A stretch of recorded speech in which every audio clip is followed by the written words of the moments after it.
He was the perfect husband. She was the devoted wife, and their life was a fortress of success and love. But a fortress can have hidden cracks.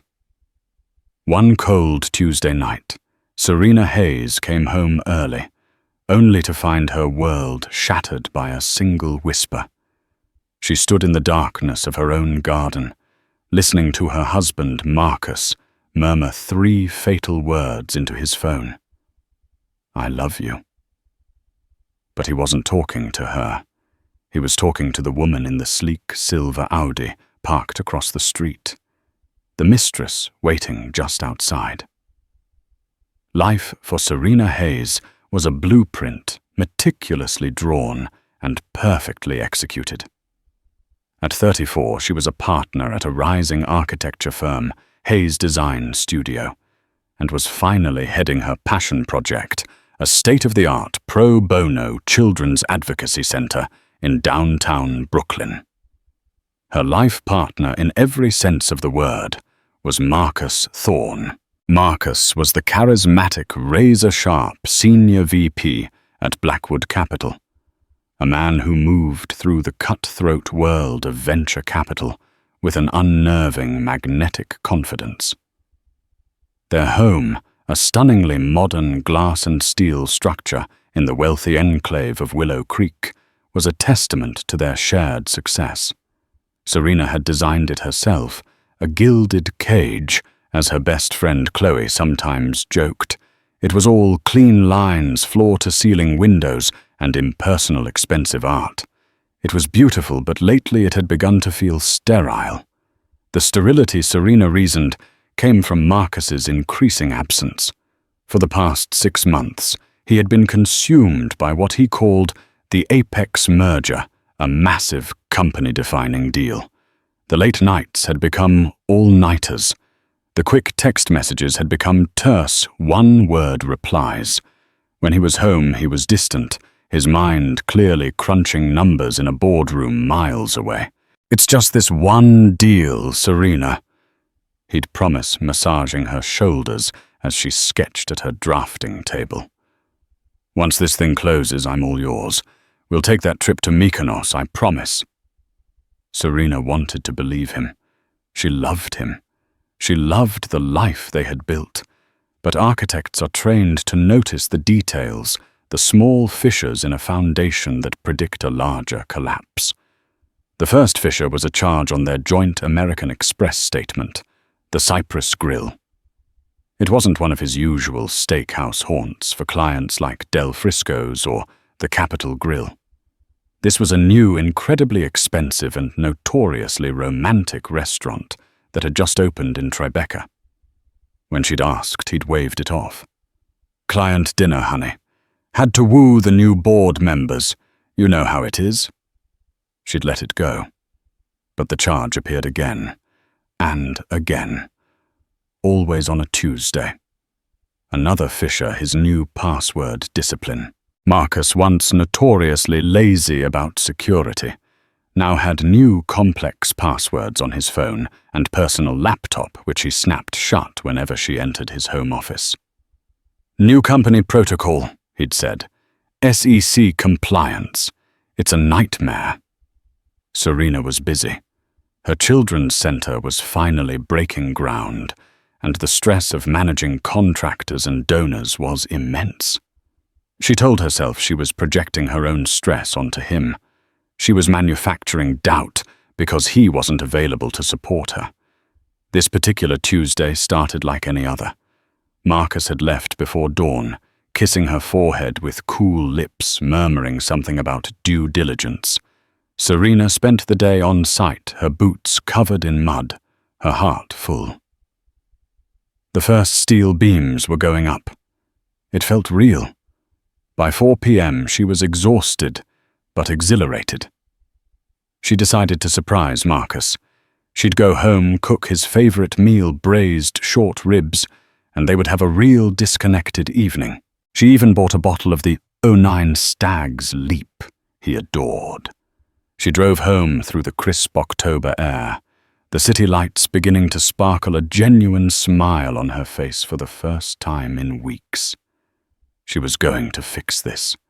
She was going to repair the foundation. She turned onto their quiet, tree-lined street in Willow Creek. Their house was at the end of the cul-de-sac, its large windows glowing warmly. But as she slowed her car, a prickle of unease ran down her spine. There, parked 20 yards from their driveway, under the deep shadow of an oak tree, was a car she didn't recognize.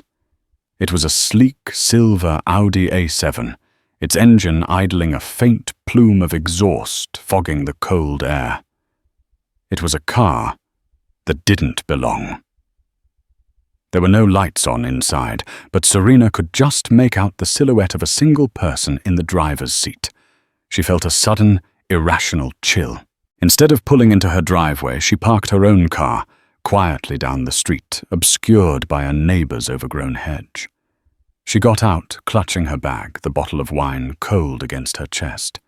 She walked up the street, her footsteps silent on the pavement, her eyes fixed on that silver car. Why was it there? Waiting. As she reached the flagstone path to her own front door, she heard his voice. Marcus. He was in his home office, the one with the floor-to-ceiling window that faced the street. The window was cracked open, just an inch to let in the autumn air. He was on the phone. But this wasn't his work voice. It wasn't the sharp, commanding bark of Marcus Thorne, the VP. This was a low, intimate murmur. A voice she hadn't heard, directed at her in a very, very long time. She froze her key, hovering inches from the lock. I know. It's just a few more weeks, Marcus was saying, his back to the window. You have to be patient. No, she doesn't suspect a thing. She's too wrapped up in that ridiculous charity project. Serena's breath caught in her throat. Her blood turned to ice. Soon, he continued, his voice dropping even lower, laced with a tenderness that physically hurt her. It will all be ours. I promise. Just wait. Yes, I love you, Isabel. Serena's world tilted. Isabel Vance, from his legal department. Serena had met her once at a Christmas party, a stunning brunette with cold eyes and a killer smile. Serena's gaze snapped from the window to the silver car down the street. As if in response to the unheard words, the Audi's headlights flashed once a bright, sharp signal in the dusk. Then slowly the car pulled away from the curb, its movements silent and predatory, and disappeared around the corner. Serena stood in the shadows, the key still in her hand, the expensive bottle of wine suddenly feeling impossibly heavy. He was talking to the woman in the car, the Mistress, waiting right outside their home. The whisper she'd overheard wasn't just a crack in the foundation. It was a demolition. For a full minute, Serena didn't move. The only sounds were the hammering of her heart in her ears and the distant hum of traffic. The cold air burned her lungs. Isabel. I love you, Isabel. The words echoed acidic and sharp, dissolving the last 10 years of her life into a bitter illusion. Her first instinct was to drop the wine storm through the front door and scream, to demand he repeat those words to her face, to throw the bottle of Stag's Leap through the very window he'd spoken through. But a different, colder instinct took over. It was the architect in her, the planner. You don't charge at a compromised structure. You assess the damage, find the load-bearing walls, and understand why it's failing before you swing the sledgehammer. She doesn't suspect a thing. It will all be ours. This was more than a sordid affair. This wasn't just about sex. This was about ours. What was ours? Their money. Their house. Serena forced her hand to be steady. She slid the key into the lock, turned it as quietly as she could and pushed the heavy oak door open. The hallway was warm. Soft jazz was playing from the built-in speakers. It smelled like the cedar and leather diffuser he liked. It smelled like home. The lie of it made her want to be sick. "Marcus," she called out, amazed at how even her voice sounded. She heard a click as his office door opened. He emerged, loosening his tie, a perfect picture of the hard-working husband, pleasantly surprised. "Serena, you're home early." He smiled, walking toward her. His smile, which had once been her anchor, now looked like a mask. "I was just wrapping up a call." "With who?" she asked, setting her bag and the wine on the console table. Her hands were shaking. "Atherton," he lied effortlessly. "The merger is a total nightmare. The SEC is crawling all over us." He reached out to kiss her. Serena turned her head at the last second, and his lips brushed her cheek. She flinched a small, involuntary recoil. He noticed. His eyes, a warm hazel, narrowed almost imperceptibly. "You okay? You look pale." "Just tired," she said, shrugging off her coat. "Long day on site. The steel finally went up." "That's great, honey. That's really great." He sounded distracted, his gaze flickering back toward his office. "Listen, I actually have to jump on another call with the Tokyo team in 10. I thought I'd have a break, but—" "I heard you on the phone when I walked up," Serena said. The words were out before she could stop them. Marcus froze, his hand still on his tie. "What I was in my office. The window was open. I heard your voice." She pushed her heart, thudding. "I thought I heard a name." "Isabel." She watched his face. It was a masterclass in control. For a nanosecond, a flash of pure, cold panic tightened his features. His eyes went flat. Then just as quickly, it was gone, replaced by a look of weary exasperation. He let out a short, humorless laugh. "Oh, God. Isabel Vance." "Yes, you heard me." He ran a hand through his hair. "I shouldn't even be telling you this, but she's the lead counsel from legal on this deal. She's a total shark, Serena. She's threatening to scuttle the whole thing over a regulatory clause. I've been on the phone with her all day. You have to love her work, love her ideas. You have to kiss the ring, or she'll torpedo months of work. It's just schmoozing, honey. Grotesque corporate schmoozing."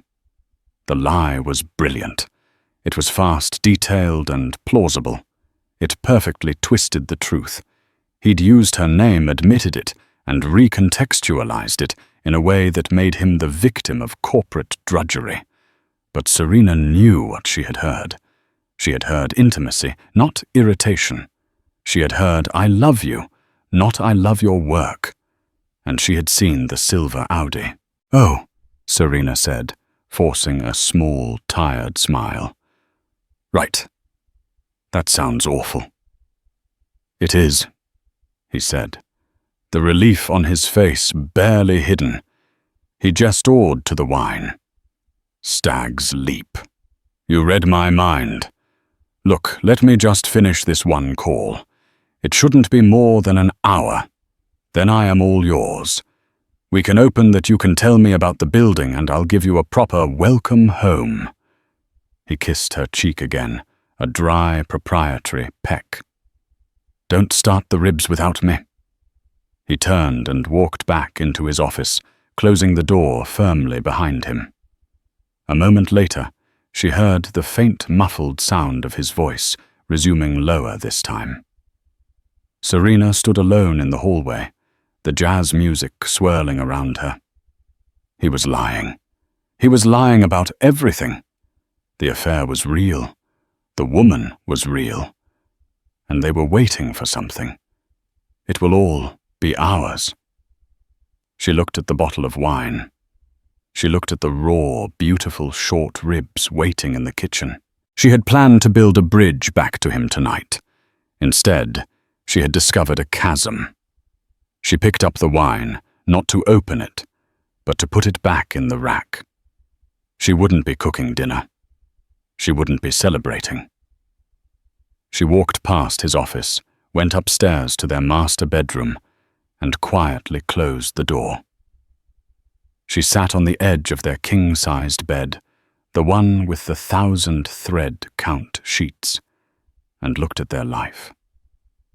The photos on the dresser, them in Italy, them on their wedding day, all felt like pictures of strangers.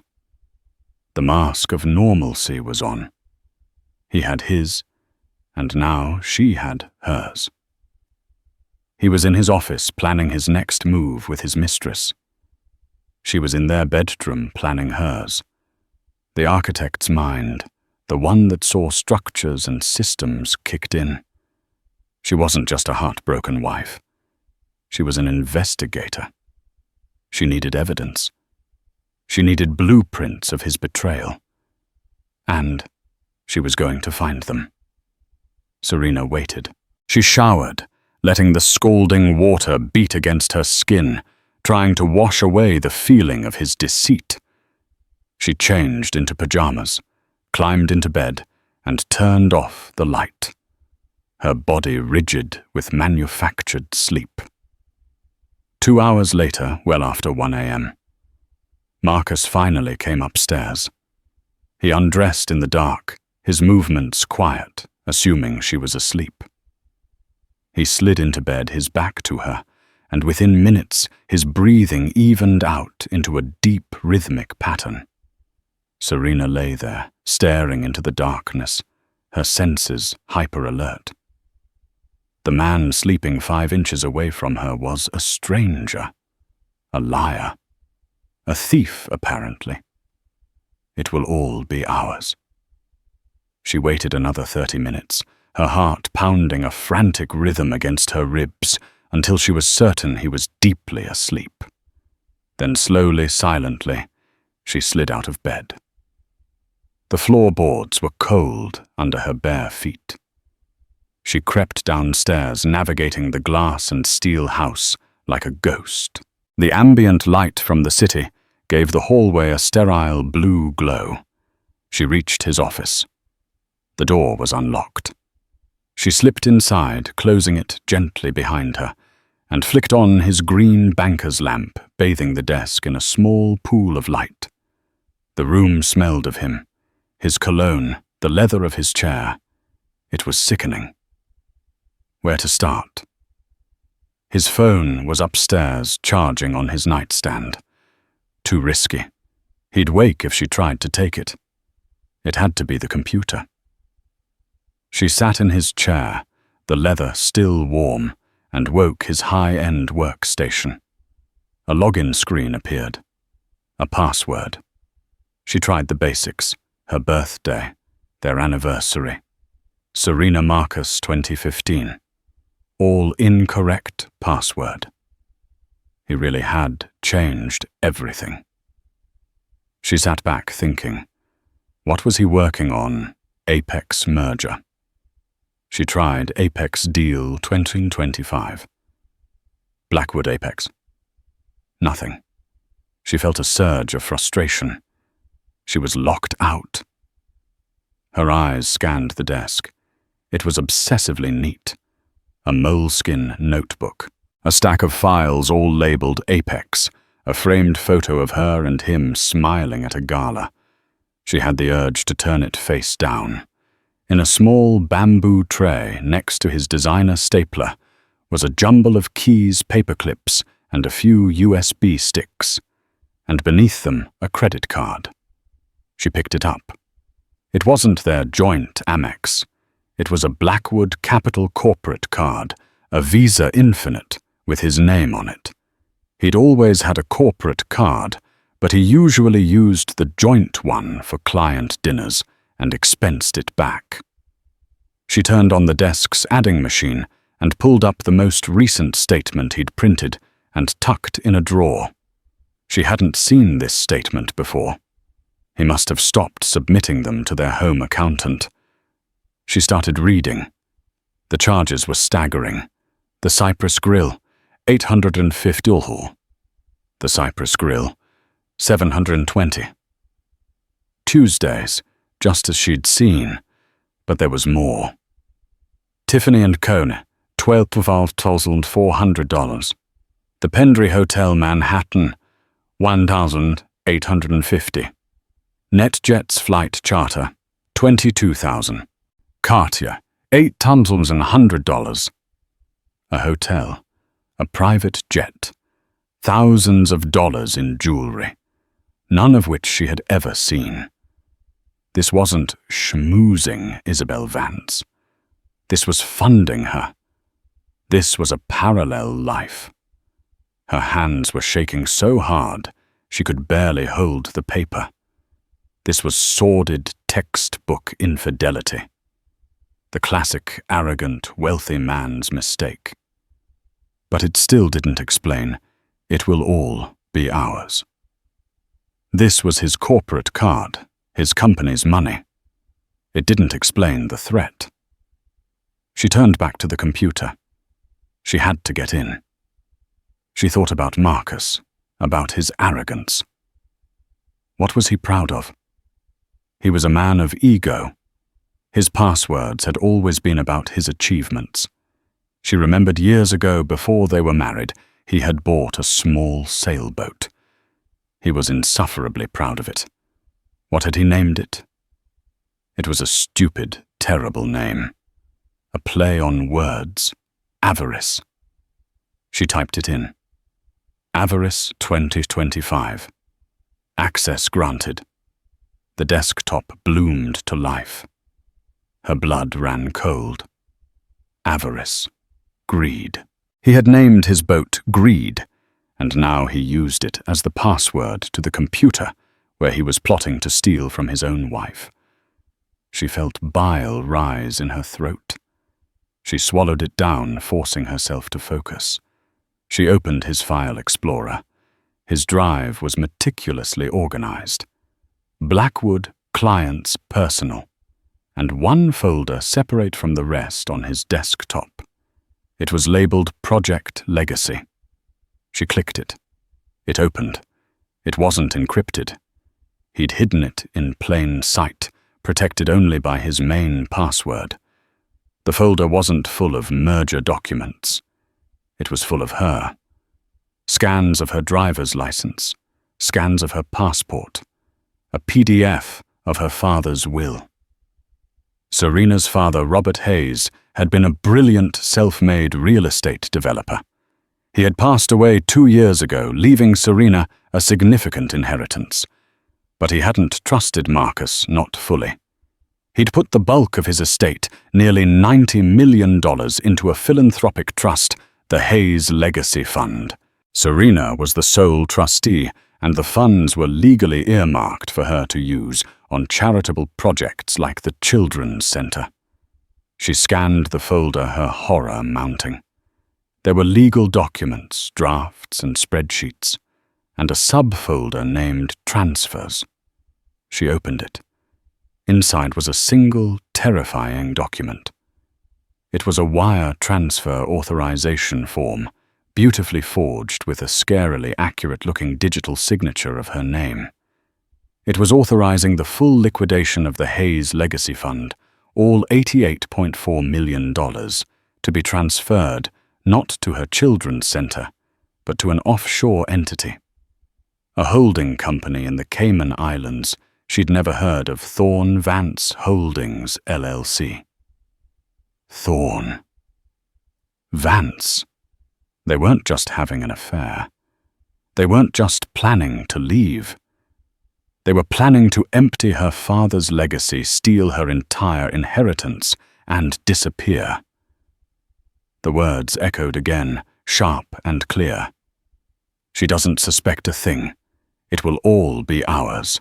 I love you, Isabel. He had been talking to his partner in the greatest crime of his life. The affair wasn't the betrayal. It was just a symptom. The real betrayal was this cold, calculated financial execution. He was planning to leave her with nothing. Seraphina stared at the screen at the forged signature, and a new feeling eclipsed the shock and the heartbreak, a cold, structural rage. This wasn't a crime of passion. This was a premeditated, meticulously designed heist. Marcus wasn't just a cheating husband, he was a predator. And Isabel Vance wasn't just a mistress.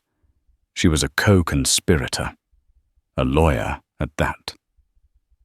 She would have known exactly how to structure the offshore accounts, how to draft the transfer documents to bypass the trust's legal safeguards. Seraphina's mind. The architect's mind started to work. She saw the load-bearing points. She saw the flaws in his design. She grabbed one of the blank USB sticks from his desk tray. Her movements were now precise, mechanical. She copied the entire Project Legacy folder. She copied the corporate CUD statements. She went into his browser history and took screenshots of his searches, Cayman Islands non-extradition, liquidating a philanthropic trust, digital signature forgery. She gathered her blueprints. Then she covered her tracks. She deleted the USB driver history from the computer's registry. She cleared the recent files list. She put the corporate card back exactly as she'd found it. She turned off the banker's lamp and slipped out of the office, closing the door. She went not to her bedroom, but to her own home studio, a bright, airy room at the other end of the house. She locked the door. She sat at her drafting table, the USB stick clutched in her hand. It was 3 a.m. Her first call was to a number she knew by heart. Chloe, it's Seraphina. I know it's late. Wake up, I'm in trouble. No, not like that. It's Marcus, he's stealing from me. No, he's stealing everything. Chloe, her college roommate, was now a forensic accountant at one of the Big Four firms. She was sharp, ruthless, and hated Marcus. She was awake in an instant. Tell me, Chloe said. Seraphina did. She explained the phone call, the silver Audi, the password, the credit card, and the contents of Project Legacy. There was a long silence on the line. Seraphina, Chloe said, her voice grim. This is big. This is federal prison big. That kind of fraud, and Isabel's a lawyer. They're risking their whole careers. It must be more than just greed. What do you mean? I mean people like Marcus and Isabel don't torch their high six-figure lives for a one-time score unless they have to. They're not just running to something. They're running from something. I think Blackwood Capital is in trouble. That Apex merger might be a cover. Seraphina's blood chilled. What are you saying? I'm saying I think Project Legacy isn't their retirement plan. I think it's their get-out-of-jail card. I think they've already committed a massive crime at Blackwood, and they're planning to use your father's $88 million to plug the hole or to run before the SEC finds it. The pieces clicked into place. The stress, the late nights, the lies about the SEC. He wasn't schmoozing Isabel. He was plotting with her to cover their tracks. What do I do, Chloe? You do nothing, Chloe said firmly. You do not confront him. You do not let that mask slip. You are the loving, slightly stressed, overworked wife. Starting tomorrow, I'm taking a personal day. I'm going to dig into Blackwood Capital. I'll see what's being said on the street. You meantime have one call to make. Seraphina knew who. At 8 a.m., she called Sarah Jenkins. Sarah was a lion. She had been Robert Hayes's personal attorney for 30 years, a woman in her late 60s with a mind like a steel trap.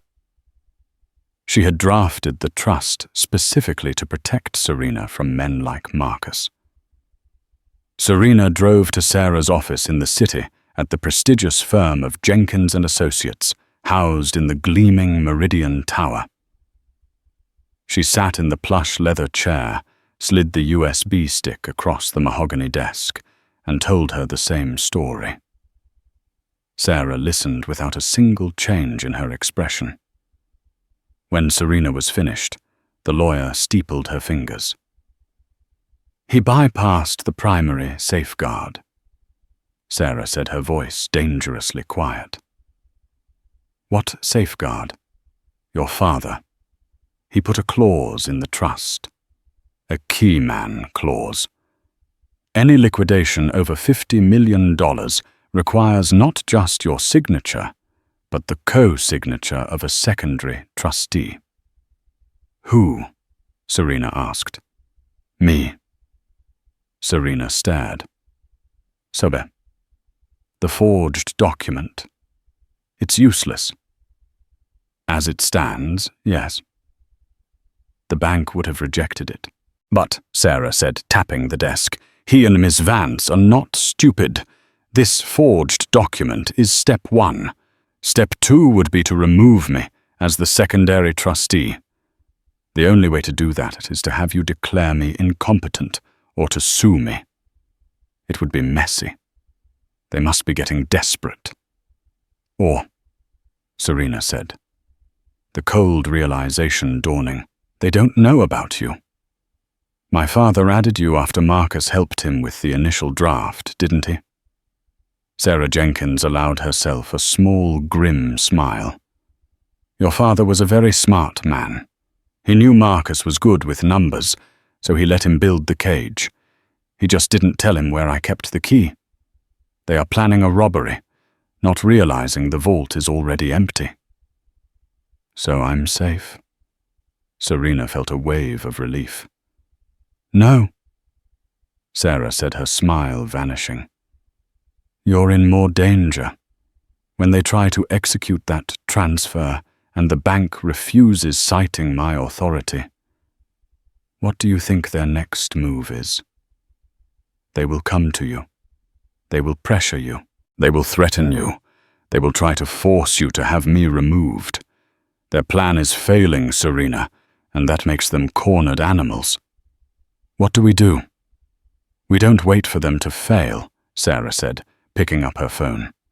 We let them think they're succeeding, and we build a better cage for them. I'm contacting the SEC's enforcement division, and I'm calling a friend in the U.S. Attorney's office. Your husband isn't just a thief, Serena. He's a white-collar criminal, and we're going to treat him like one. Serena walked out of the Meridian Tower into the bright city sunlight, feeling like a different person. The heartbroken wife was gone. In her place was a woman with a purpose. She was no longer just building a children's center. She was building the case that would destroy the man she once loved and save her father's legacy. Returning to the Willow Creek house was the hardest thing Serena had ever done. Every line of the architecture she had once loved now seemed sharp hostile. The house wasn't a home. It was a stage, and she had to give the performance of a lifetime.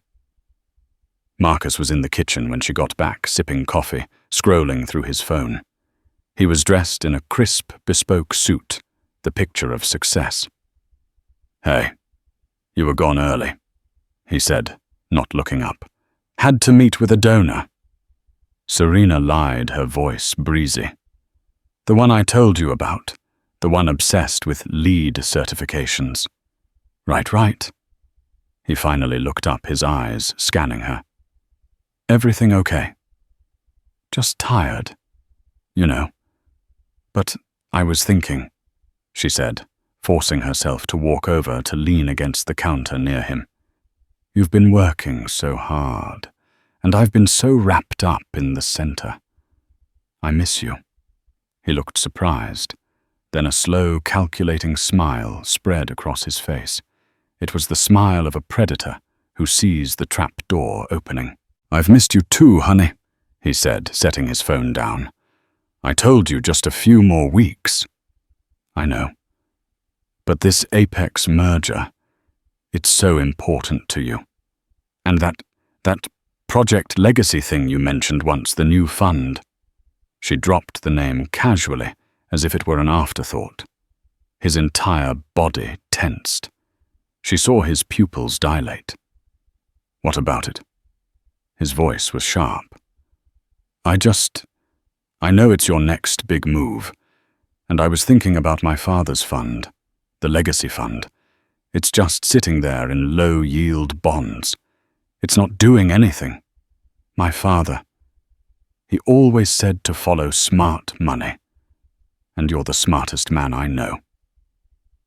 She had never seen a look of such profound, triumphant greed on his face. He thought she was walking right into his hands.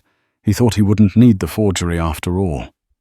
"Serena," he said, his voice thick with false emotion. "I didn't want to pressure you. But, yes, this new fund it's the deal of a lifetime. It's a high-growth venture capital opportunity.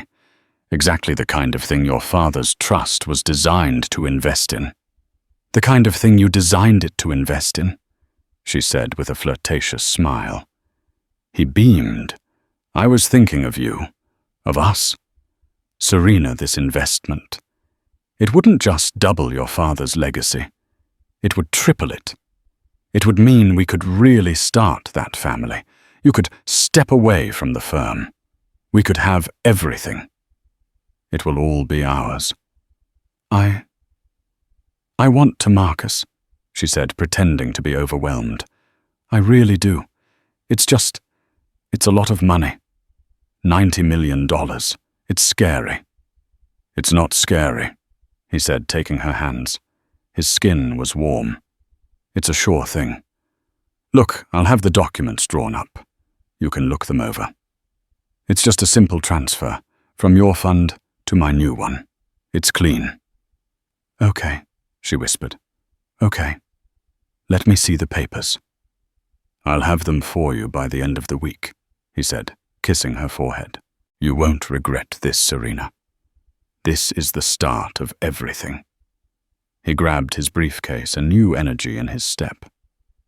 "I've got to run, but I'll cancel my late meetings. I'll be home by 7. We'll open that Stag's Leap." He left. Serena walked to the sink and gripped the cold stainless steel, her knuckles white. She had set the trap. The next few days were a waking nightmare.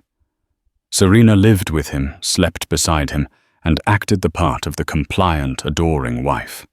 She smiled. She cooked his dinners. They opened the wine.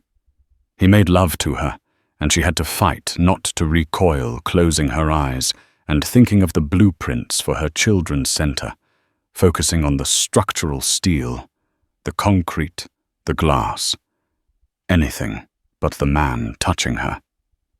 Meanwhile, Chloe and Sarah were working in the shadows. Chloe called her on Wednesday, her voice a low, urgent hiss. "I was right. It's bad, Serena. Blackwood Capital isn't just in trouble. It's a ghost ship. The Apex merger is a lie. It doesn't exist. It's a phantom deal they're using to explain the movement of assets. Marcus and a few others in the executive suite, Isabel Vance included, have been running a massive Ponzi scheme for the last 3 years." "My God," Serena whispered. "They've been cooking the books, promising insane returns to new investors and paying them off with the principal from a different set of clients. But it's collapsed. The SEC is already sniffing around." Marcus wasn't lying about that. They have an audit scheduled in 2 weeks. They're not 88 million in the hole, Serena. They're over 400 million in the hole. Your father's legacy. It wasn't their get-rich plan. It was their last-ditch, desperate attempt to plug the latest hole before the auditors land, and they all go to prison for life. "So they're desperate," Serena said, her hand trembling. "They're not just desperate. They are radioactive." Get it done, Serena. Get it done and get out. On Friday, Marcus came home, his face flush with victory. He was carrying a sleek, leather-bound portfolio. "It's ready," he announced, pouring them both a celebratory scotch. He laid the documents on the kitchen island. They were new, not the forged ones from his computer. These were pristine, official-looking investment contracts. "It's all here," he said, his finger tapping the signature page. "A simple transfer from the Hayes Legacy Fund to Project Legacy Capital Partners. You sign here as trustee." Serena read the page. It was all there. The account numbers. The transfer. She looked up, biting her lip, playing the part of the nervous wife. "It's just so final," she said. "Sarah Jenkins, my father's lawyer. She's so protective. She'd kill me if I didn't at least have her look at it, just as a formality. You understand, don't you?" Marcus's smile tightened. He clearly hadn't anticipated this. He was expecting to have the signature by now. Serena Honey lawyers just complicate things. They'll charge you 10 grand to read a document I had the best minds at Blackwood Draft. It's ironclad. "I know," she pleaded. "I know. But just, for my peace of mind, please, Marcus, let's just go to her office on Monday. All of us. You, me, and Sarah. You can explain the fund to her. She'll see how brilliant it is. And I'll sign. Right there in front of both of you. Please." She was offering him everything. The signature, the meeting, the air of legitimacy. He studied her. He was looking for any sign of deception. He found none. He saw only his slightly dim, nervous wife, who needed her hand held. "Fine," he said, the mask of the patient husband snapping back into place. "Fine. We'll go to Sarah's office, Monday. We'll get it done.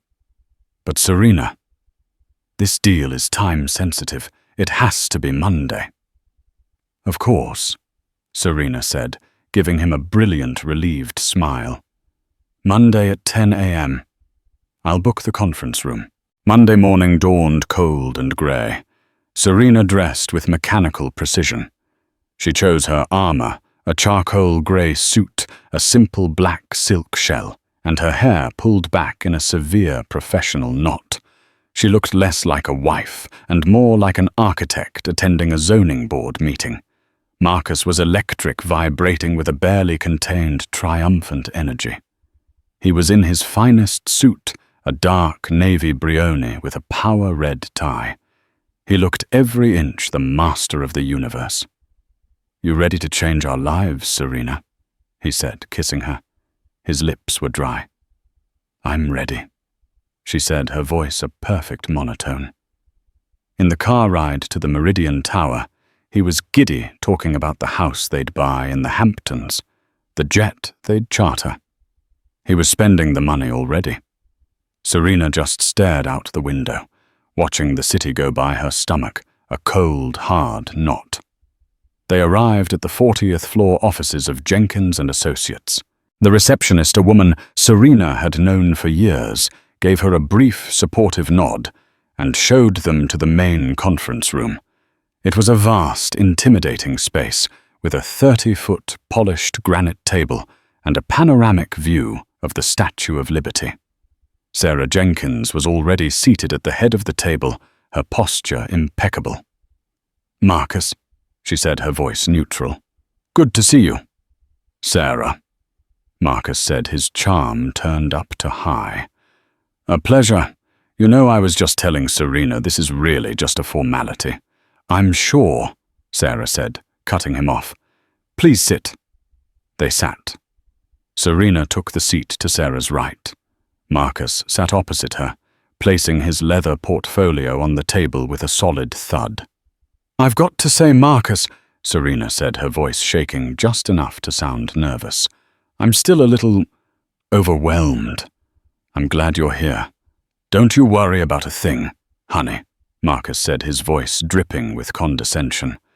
"That's why I'm here. I'll walk Sarah through the prospectus.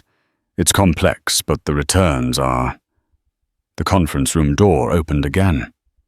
Marcus looked up, annoyed by the interruption. His smile faltered. Isabel Vance walked in.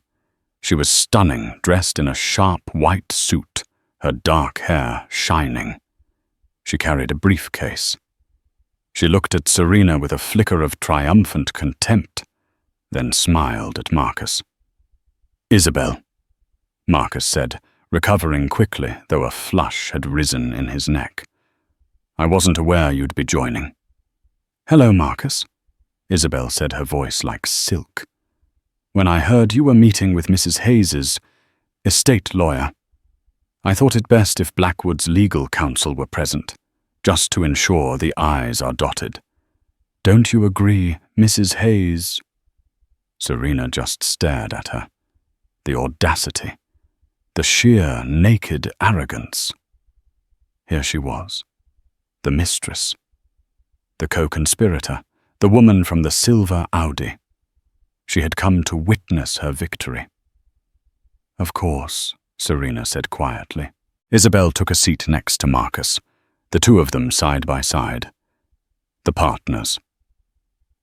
"Well," Marcus said, opening his portfolio, "now that we're all here, this is a simple asset transfer. Serena, as trustee of the Hayes Legacy Fund, is exercising her right to invest the principal in a high-growth venture. Project Legacy Capital Partners. The prospectus is all here. The returns are guaranteed at 40% in the first quarter alone." "40%?" Sarah interrupted, her first sign of emotion. "Guaranteed how? That's proprietary, Sarah," Isabel cut in, her voice sharp. "It's a new algorithm. Suffice it to say, the investment is secure. We just need Serena's signature on the transfer authorization."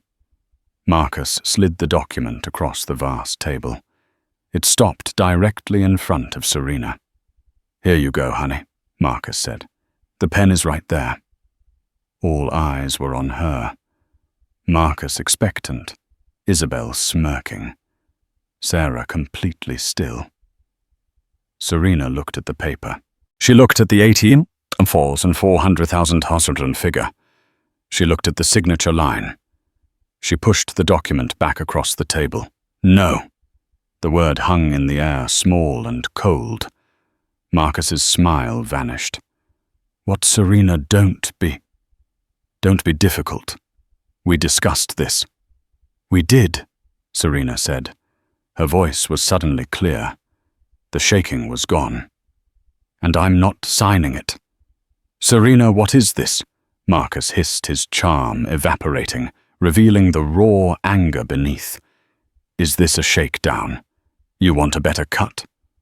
"What I want, Marcus," Serena said, leaning forward, "is to know about Thorne Vance Holdings, LLC, the one in the Caymans." The blood drained from Isabel's face. She looked at Marcus, her eyes wide with pure panic. Marcus half rose from his chair. I don't know what you're talking about." "You don't?" Serena asked. "Then what about the wire transfer you already forged?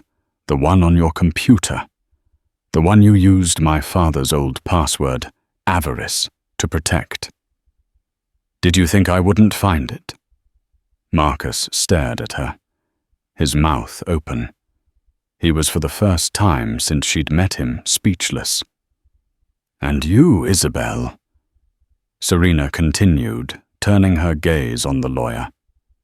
"The Pendry Hotel, the Tiffany necklace, the NetJets charter, all on the corporate card. You weren't schmoozing, Marcus. You were embezzling. You were funding your affair with stolen company money." You bitch," Isabel whispered, her composure shattering. "You have no. And then there's Blackwood Capital," Serena said, her voice rising, cutting through the tension. "There is no apex merger, is there, Marcus? There's just a $400 million Ponzi scheme, a hole you're trying to plug, an audit you're terrified of. You weren't trying to make me rich. You were trying to use my father's legacy as getaway money." "Serena, shut up!" Marcus roared, slamming his fist on the table. "You have no idea what you're saying. This is slander I'll sue you for." "Please, Mr. Thorne," Sarah Jenkins said, her voice cutting through his rage like a razor. "Sit down." "I will not," he yelled, pointing at Serena. "You will sign that paper, or I will—" "Or you'll what?" Sarah asked calmly. "Mr. Thorne, Ms. Vance, my colleagues and I have already reviewed the contents of your Project Legacy folder." "Your colleagues?" Isabel said, her voice trembling. The main conference room doors opened again. 2 men in dark conservative suits walked in. They were followed by 2 uniformed NYPD officers. "Mr. Thorne, Ms. Vance," Sarah said, gesturing to the men. "I'd like to introduce you to Mr. Donovan from the SEC's Enforcement Division, and this is Detective Miller from the NYPD's Financial Crimes Unit." Marcus and Isabel stared at the men, their faces masks of pure, unadulterated horror. "Marcus Thorne, Isabel Vance," Detective Miller said, his voice booming in the quiet room. "You are under arrest for conspiracy to commit wire fraud, grand larceny, and multiple counts of securities fraud." The transformation was absolute. In the space of 10 seconds, the 2 most powerful, arrogant people Serena had ever known completely disintegrated. Isabel Vance, the shark-like lawyer, let out a small, strangled sob and sank back into her chair, her hands flying to her mouth. Marcus was a different story. His face contorted, turning a deep, blotchy red. The Master of the Universe persona cracked, revealing something ugly and violent beneath. "You!" he screamed, pointing a shaking finger at Serena. "You did this! You ruined me!" He lunged across the table, scattering the useless investment documents. He wasn't aiming for the papers, he was aiming for her. Before he had even cleared his chair, the 2 NYPD officers were on him, grabbing him by his $5,000 Brioni suit and slamming him face first against the granite table. The sound of his cheek hitting the stone echoed with a dull final thud. "I'll kill you," he bellowed, his voice muffled by the table. "You'll get nothing. Do you hear me? Nothing. Mr. Thorne, you have the right to remain silent," one officer shouted as they wrenched his arms behind his back, the sharp click of handcuffs snapping shut.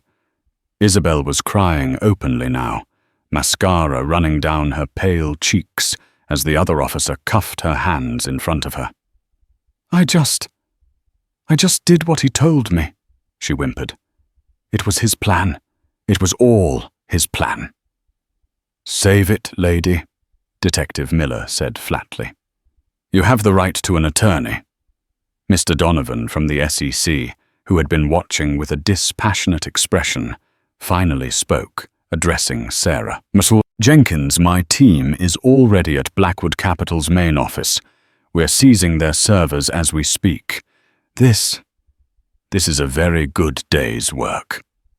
"Thank you for coming, Michael," Sarah said, nodding.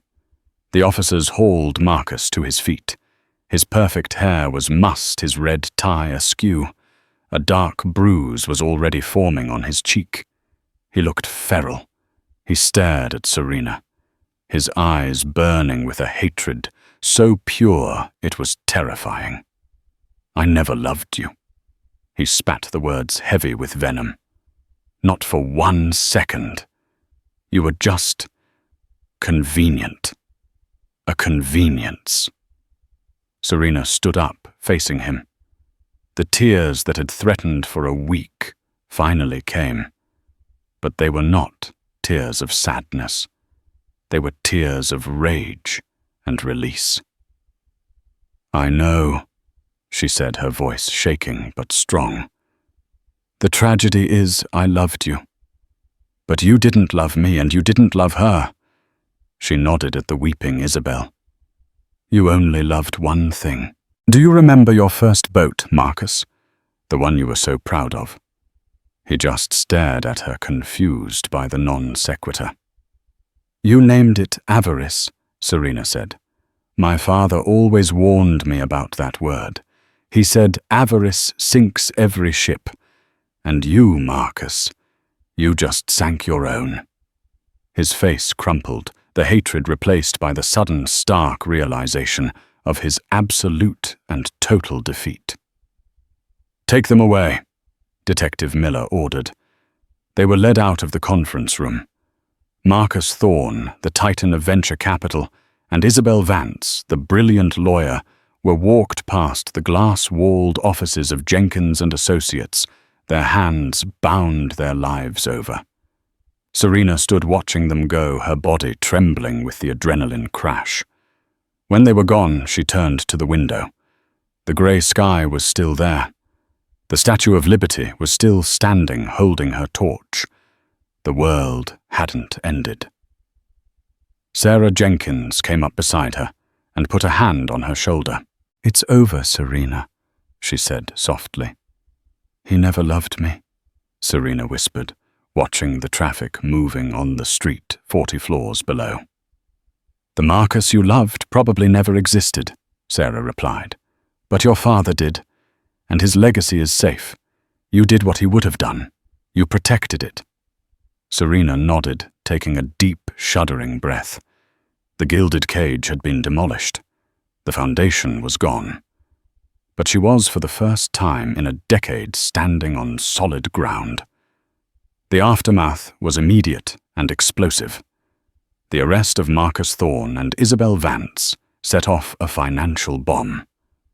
By noon, Blackwood Capital execs arrested in massive 400 Panthers Ponzi scheme was the lead story on every news outlet. The firm's phantom Apex merger was exposed, and the SEC filed an emergency action to freeze every asset associated with the company and its partners. The firm collapsed in a single afternoon. Dozens of high-level executives were implicated in it. Atherton Marcus's boss was arrested 2 days later trying to board a flight to Dubai. It was one of the biggest financial scandals of the decade. For Serena, the days that followed were a blur of lawyers, press, and the quiet, crushing weight of her empty house. The reporters were relentless, camped outside her Willow Creek home, turning her gilded ca into a real one. She was the wronged wife, the victim. They portrayed her as a naive, heartbroken socialite. They had no idea she had been the architect of the entire takedown. Serena, with Sarah's help, stayed silent. She let the U.S. Attorney's Office do the talking. She filed for divorce, citing irreconcilable differences and gross financial malfeasance. She put the glass house, the one she had designed, up for sale immediately. It was tainted. Every clean line now just reminded her of a well-told lie. She moved into a simple furnished apartment in Brooklyn, close to her one real project, the Children's Center. She threw herself into the work. She was on site from dawn until dusk. The smell of sawdust, wet concrete, and welding steel was her therapy. She traded her designer suits for hard hats and steel-toed boots. Building something real, something tangible and good, was the only thing that made sense. Chloe, her friend, would bring coffee and sit with her on a pile of drywall, and they would just watch the welders sending sparks into the air. "You're a legend, you know that," Chloe said one afternoon. "The U.S. Attorney's Office is calling the evidence packet you built the Hayes Blueprint. It was so clean, so perfect, they're not even going to trial. They're all pleading out." "What will they get?" Serena asked, not looking away from the ironworkers. "Marcus is the ringleader. They're offering him 25 years non-parolable. He'll take it to avoid a life sentence. Isabel, she turned on him. Instantly. Gave them everything. She'll probably get 8 to 10. They'll both be disbarred, obviously. They'll lose everything. Everything. Serena nodded. Good. She didn't feel joy. She didn't feel triumphant. She just felt balanced. The scales had been righted. The divorce was finalized in record time. The Willow Creek house sold. Because Project Legacy had been exposed before Marcus could drain her funds, her father's trust remained untouched, secure under Sarah's watchful eye. The only thing Marcus got from their marriage was a prison sentence. A year passed. Serena's life, which had been a sleek, modern structure, was now something more organic, more grounded. She'd cut her hair short. She'd sold her architecture firm and started a non-profit consultation group helping other charities design and build spaces for free. The opening day of the Hayes Community Center arrived. It was a bright, perfect spring morning. The building was beautiful. Not a sterile glass box, but a warm, inviting structure of reclaimed brick natural wood and a massive sun-filled atrium. It was full of life. The mayor was there. So were Sarah Jenkins and Chloe. Serena stood at the podium, looking out at a crowd of children, neighborhood families, and donors. A building is more than just a structure, she said, her voice clear and strong. It's a promise. It's a foundation for the future. And sometimes in life, you find that the foundation you thought you had was unstable, that it was built on maize, not on solid ground. She looked at Sarah, who smiled. But you don't give up, huh? Serena continued. You don't walk away from the site. You tear down the parts that are rotten. You find the bedrock, and you rebuild. You build something stronger, something better, something that will last. As she cut the ribbon and the children flooded into the new center, a man approached her. It was Alex, the project manager from the construction firm, a kind man with warm eyes and hands calloused from real work. He'd been by her side in the mud and the concrete for the entire year. It looks incredible, Serena, he said, handing her a plastic cup of lemonade. We did good work, Alex. She smiled. So, he said, leaning against a brick pillar. Now that this one's done, what are we building next? Serena looked at him, then at the building buzzing with life, then at the city skyline beyond. She felt the old familiar thrill of the architect, the planner, the builder. But this time it was different. It wasn't about the height of the building. It was about the strength of its core. I have a few ideas, she said, a genuine smile spreading across her face. I have a few ideas. That single whispered "I love you" became the wrecking ball that demolished a life built on lies. Serena learned that the deepest betrayals aren't always crimes of passion. Sometimes they're cold, calculated crimes of finance, hidden behind a mask of love. She thought she was building a home, but her husband was building a heist. In the end, the woman he underestimated, the architect he dismissed, was the one who drew the blueprints for his downfall. She tore down her old life, exposed the rot, and in its place built a legacy that was truly her own. What did you think of Serena's story? Have you ever had a gut feeling that something was wrong, only to discover the truth was far worse than you imagined? Let us know your thoughts in the comments below. Your stories and insights are what make this community amazing. And if you enjoyed this journey of drama twists and ultimate justice, please like this video, share it with someone who needs to see it, and be sure to subscribe for more real-life stories every week.